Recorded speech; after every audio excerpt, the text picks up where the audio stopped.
ఆంధ్రప్రదేశ్ రాష్ట్రంలో శాంతి భద్రతల పరిస్థితులు ఎలా ఉన్నాయో ఒకే రోజున అటు ఆంధ్రప్రదేశ్ ముఖ్యమంత్రి మరియు మాజీ ముఖ్యమంత్రి చంద్రబాబు నాయుడు గారు, మాజీ ముఖ్యమంత్రి జగన్మోహన్ రెడ్డి గారు బాధితులను ఫోన్లో పరామర్శించాల్సినటువంటి పరిస్థితి.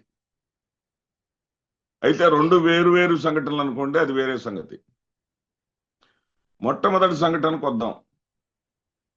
చిత్తూరు జిల్లా పొంగనూరు గ్రామంలో ఒక చిన్న బాలిక, 7వ తరగతి చదువుకున్నటువంటి బాలిక అస్తియా అంజు అనేటటువంటి బాలిక 29వ తేదీ, సెప్టెంబర్ 29వ తేదీన మిస్ అయిందండి. 29వ తేదీన మిస్ అయినటువంటి అమ్మాయి 29 రేత్రే కంప్లైంట్ ఇచ్చారు. 30వ తేదీ అంతా వెతుకులాడారు. 1వ తేదీ వెతుకులాడారు. పోలీసులు సమాచారాన్ని సేకరించలేకపోయారు. అయితే 2వ తేదీన, అక్టోబర్ 2వ తేదీన, అంటే గాంధీ జయంతి రోజున ఆ పాప పార్థివ దేహాన్ని, మరణించినటువంటి ఆ పాపని సమ్మర్ స్టోరేజ్ ట్యాంకులో స్థానికులు గుర్తించి పోలీసులకు సమాచారం ఇచ్చి తండ్రికి అప్పగించటం జరిగింది. ఇది ఆశ్చర్యకరమైనటువంటి విషయం ఏంటంటే 2800 స్థానిక టెలిఫోన్లని జల్లెడబట్టారు.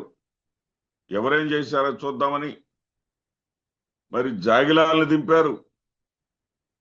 ఎస్పీ మణికంఠ నేరుగా రంగంలో దిగి 12 బృందాలుగా చేసి ఆ యొక్క వ్యక్తుల్ని పట్టుకోవడానికి ప్రయత్నాలు చేశారు. ఇవన్నీ కూడా ఏమీ ఫలించలేదు. ఫలించకపోగా స్థానికులు మాత్రమే విషయాన్ని బయటపెట్టడం జరిగింది. ఇంకా అంతకన్నా దారుణమైనటువంటి విషయం ఏంటంటే, ఈ పాప మరణం జరిగిన తర్వాత, డెడ్ బాడీ దొరికిన తర్వాత ముఖ్యమంత్రి, ఉప ముఖ్యమంత్రులు ఇద్దరు కూడా తిరుపతి పర్యటనలు జరిగాయి. కానీ ఈ పాప ప్రస్తావన కానీ, ఈ పాప గురించి ప్రభుత్వానికి ఏదైనా సరే ఆందోళన కానీ ఉన్నట్టుగా ఎక్కడ కూడా కనపడల. వాళ్ళు దాన్ని ఒక సీరియస్ అంశంగా తీసుకోలే. రాష్ట్రంలో ఎప్పుడు ఏదో ఒక మూల ఏదో ఒకటి జరుగుతూ ఉంటాయి కదా, అన్నింటికీ మనం ప్రాధాన్యత ఇస్తే ఎలా అని చెప్పేసి దాన్ని వదిలేశారు ఆల్మోస్ట్. కానీ సాక్షి పత్రిక ఈ నెల 4వ తేదీన అస్తియా అంజు 7 ఏళ్ల బాలిక మరణం మీద, ఆమెని హత్య చేయటం మీద తీవ్రంగా స్పందించిన తర్వాత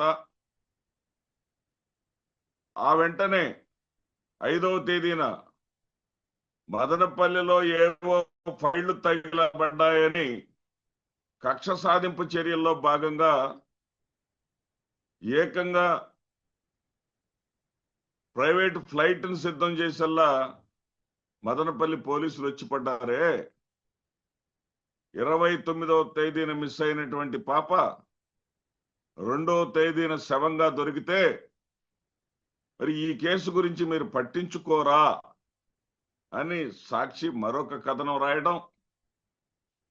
దాని తర్వాత జగన్మోహన్ రెడ్డి గారు కూడా ఈ నెల 9వ తేదీన పొంగనూరు వస్తున్నానని,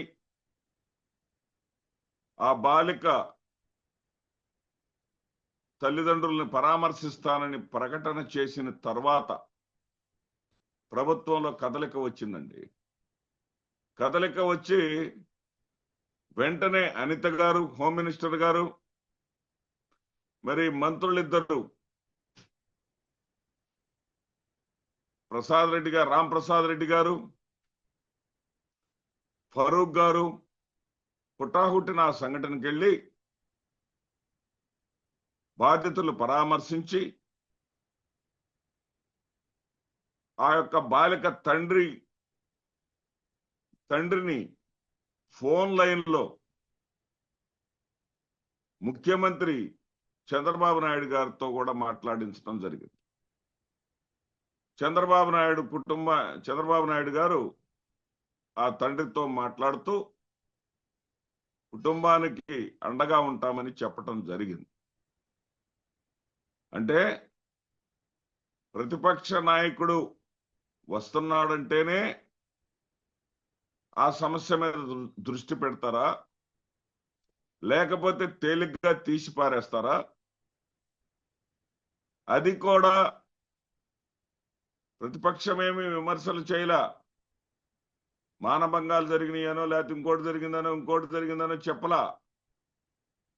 ఎస్పీ మణికంఠ వచ్చేసి అలాంటిదేమీ జరగలేదు, ఇది కక్షపూరితంగా జరిగింది, ఆ బాలిక తండ్రి వడ్డీ వ్యాపారి, అతనేదో ఇల్లు కట్టుకుంటున్నటువంటి సందర్భంలో అవసరం రీత్యా అప్పులు ఇచ్చిన వాళ్ళందరినీ అడుగుతా ఉన్నారు, అందుట్లో ఒక మహిళకు కూడా అప్పిచ్చాడు, ఆ మహిళని డబ్బులు ఒత్తిడి చేస్తుండేసరికి ఆ మహిళ ఈ పని చేసింది అని చెప్పేసి ఒక స్టేట్మెంట్ ఇచ్చేశారు. సరే, దానిని ఎవరేమి ఖండించట్లా. కానీ మాజీ ముఖ్యమంత్రి జగన్మోహన్ రెడ్డి గారు పర్యటన పెట్టుకుంటేనే కదలిక వచ్చిందే, దానిని ప్రశ్నిస్తా ఉన్నారు. పైగా అనిత గారు కామెంట్ చేస్తా ఉన్నారు, 12 బృందాలు తిరిగింది కనపడలేదా, అది కనపడలేదా, ఇది కనపడలేదా? జగన్మోహన్ రెడ్డి గారు మీరు వస్తే పరామర్శించి వెళ్ళండి కానీ రాజకీయాలు చేయవద్దని. శవరాజకీయాలు చేయడంలో ఎవరేంటో ఈ ఆంధ్రప్రదేశ్ రాష్ట్రంలోని ప్రజలందరికీ తెలుసండి. అనిత గారు మీరు ప్రత్యేకించేమి చెప్పక్కర్లా. ఈ రకంగా బాధిత కుటుంబాన్ని ముఖ్యమంత్రి పరామర్శిస్తే ఇదే పరిస్థితి ఇంకొకటి ప్రతిపక్ష నాయకుడు జగన్మోహన్ రెడ్డి గారు నేరుగా బాధితుడితోటే, అంటే ప్రాణాలు కోల్పోకుండా ఒక కుడి కాలుని పూర్తిగా యాంపిటేట్ చేయాల్సిన పరిస్థితి, అంటే తొలగించాల్సినటువంటి పరిస్థితి, ఎడమ కాలుని సర్జరీ చేస్తే నిలబడేటటువంటి పరిస్థితిలో ఉన్నటువంటి తెలుగుదేశం గుండాల చేతిలో తీవ్రంగా గాయపడినటువంటి తేలుకుంట్ల గ్రామానికి చెందినటువంటి నాగరాజు తోటి మరి మాజీ ముఖ్యమంత్రి జగన్మోహన్ రెడ్డి గారు నేరుగా ఫోన్లో మాట్లాడి పార్టీ పెద్దలంతా అండగా ఉంటారని, తక్షణమే పార్టీ కేంద్ర కార్యాలయం నుంచి కూడా తనకు ఆర్థిక సహాయం అందుతుందని, ధైర్యంగా ఉండమని భరోసా ఇవ్వటం జరిగింది. ఇక తేలుకుట్ల సంఘటనకు వస్తే, ఆ తేలుకుట్ల గ్రామంలో నాగరాజు వైఎస్ఆర్సీపీకి సంబంధించి చురుకైనటువంటి కార్యకర్త. ఆ చురుకైనటువంటి ఆ కార్యకర్త మొన్న జరిగినటువంటి ఎన్నికల్లో కూడా వైఎస్ఆర్సీపీ తరఫున ఏజెంటుగా నిలబడ్డాడు. అతను ఎప్పటికీ కూడా వైఎస్ఆర్సీపీని సైనికుడిలాగా పనిచేసేటటువంటి వ్యక్తి. ఇలాంటి వ్యక్తుల్ని బెదరగొడితే, రాజకీయాల్లో పాల్గొనకుండా చేస్తే, మిగతా వాళ్ళందరికీ కూడా రాజకీయాలంటేనే భయం వేయాలి, వైఎస్ఆర్సీపీలో కొనసాగాలంటేనే భయం పుట్టాలి అనేటటువంటి పరిస్థితిని వాళ్ళు తయారు చేశారు. వాళ్ళు ఇతను గురజాలలో పని చూసుకొని తేలుకుట్ల వెళ్తున్నటువంటి సందర్భంలో మధ్యలో పులిపాడు దగ్గర ఉన్నటువంటి గాదెవాగు దగ్గర కాపు వేసి దాదాపు 10 నుంచి 20 మంది మధ్య గూండాలు రాడ్డులు తీసుకొని విచక్షణారహితంగా 2 కాళ్ళని నుజ్జు చేశారండి. కుడికాలైతే ఇక అసలు సర్జరీ కూడా అనవసరం అండి, యాంపిటేట్ చేయాల్సిందే అని డాక్టర్లు చెప్పారు. ఎడమ కాలు మాత్రం సర్జరీ చేస్తే నిలబడొచ్చు, అది కూడా వారం తర్వాత చెప్తామని చెప్పడం జరిగింది. అంటే ఆ యొక్క ఏంటి దారుణాలేంటి, ఇంత పరిస్థితులేంటి అంటే మనం తాలిబాన్ల పాలనలో ఉన్నామా, తెలుగుదేశం పాలనలో ఉన్నామా? అంటే రెండో పార్టీ ఈ రాష్ట్రంలో ఉండటానికి లేదా? రెండో పార్టీ అనేది ఈ రాష్ట్రంలో ప్రజాస్వామ్యంలో లేమా మనము? రెడ్ బుక్ రాజ్యాంగంలో ఉన్నావా, లేకపోతే లోకేష్ రాజ్యాంగంలో ఉన్నావా, లేకపోతే చంద్రబాబు రాజ్యాంగంలో ఉన్నావా, లేకపోతే ఏ రాజ్యాంగంలో మనం ఉన్నాం? ఆ ప్రాంత మాజీ శాసనసభ్యుడైనటువంటి కాసు మహేష్ రెడ్డి గారు బాధితుడిని పరామర్శిస్తూ బాధితుడికి కొంత ఆర్థిక సహాయాన్ని చేసి బాధితుడికి ధైర్యాన్ని ఇస్తూ అదే సమయంలో జరిగినటువంటి ఘోరాన్ని గురించి మాజీ ముఖ్యమంత్రి మరి జగన్మోహన్ రెడ్డి గారికి తెలియజేస్తే జగన్మోహన్ రెడ్డి గారు కూడా బాధితుడితో తాను నేరుగా మాట్లాడతాను, ఫోన్ ఇవ్వమని చెప్తే ఫోన్ ఇచ్చి అతనికి ధైర్యంగా ఉండమని,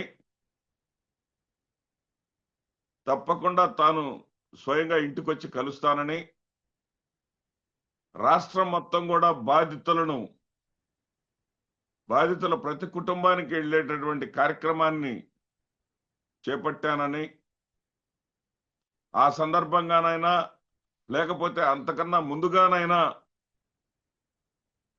నాగరాజు కుటుంబం దగ్గరికి నాగరాజును వచ్చి పరామర్శిస్తానని చెప్పేసి మాజీ ముఖ్యమంత్రి జగన్మోహన్ రెడ్డి గారు చెప్పడం జరిగింది. మరి ఏం చెప్తారు ఇప్పుడు? అరాచక పాలన జగన్మోహన్ రెడ్డి గారు పాలనలో నోరెత్తటానికి లేదు, మాట్లాడటానికి లేదు, అలా చేశాడు ఇలా చేశాడు అనేటటువంటి వ్యాఖ్యలు చేసినటువంటి కూటమి ప్రభుత్వ నేతలు చంద్రబాబు నాయుడు గారు కానీ పవన్ కళ్యాణ్ గారు కానీ ఏమి సమాధానం చెప్తారు వీటికి? అంటే ఈ రాష్ట్రంలో ఇక శాంతి భద్రతలు లేవా? తెలుగుదేశం పార్టీలో కానీ లేదా కూటమి పార్టీల్లో కానీ ఉంటేనే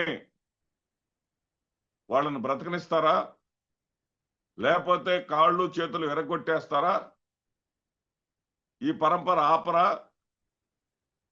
ఎంతమంది కార్యకర్తల్ని మీరు అధికారంలోకి వచ్చిన తర్వాత ప్రత్యర్థి పార్టీల కార్యకర్తలను పొట్టను పెట్టుకున్నారు? ఎంతమంది కార్యకర్తలను బెదరేస్తున్నారు? అంటే ఈ రాష్ట్రంలో ప్రతిపక్ష పార్టీలు మనుగడ సాగించకూడదనా? మీ వల్ల కాదు, గుర్తుంచుకోండి. న్యూటన్ లా ప్రకారం గోడకేసి బంతిని కొడితే ఎంత వేగంగా నువ్వు బంతిని గోడకేసి ఇసిరేస్తావో అంతే వేగంగా అది తిరిగి వస్తుంది. అది కూడా నీ వైపే వస్తుంది, గుర్తుపెట్టుకోండి. మీరేదో అనుకుంటా ఉన్నారు 164 సీట్లు వచ్చినాయని. 164లో మధ్యలో ఆరెగిరిపోవటం పెద్ద పనేం కాదు. ప్రజలు గాని తలుచుకుంటే ఆ సంగతిని గుర్తుపెట్టుకొని ఏదైతే మీరు మాట ఇచ్చారో, శాంతి భద్రతలను కాపాడతామన్నారో దాని మీద దృష్టి సారించండి. ఈ రకంగా ఏకంగా నేరుగా ముఖ్యమంత్రులు మాజీ ముఖ్యమంత్రులే రాష్ట్రంలోని బాధితులతోటి మాట్లాడవలసినటువంటి దయనీయమైన, నీచమైన, భయంకరమైనటువంటి పరిస్థితులు పునరావృతం కాకుండా ఈ కూటమి ప్రభుత్వం చర్యలు తీసుకోవటం ప్రారంభించాలి. లేకపోతే భారీ మూల్యం చెల్లించక తప్పదు. నమస్తే.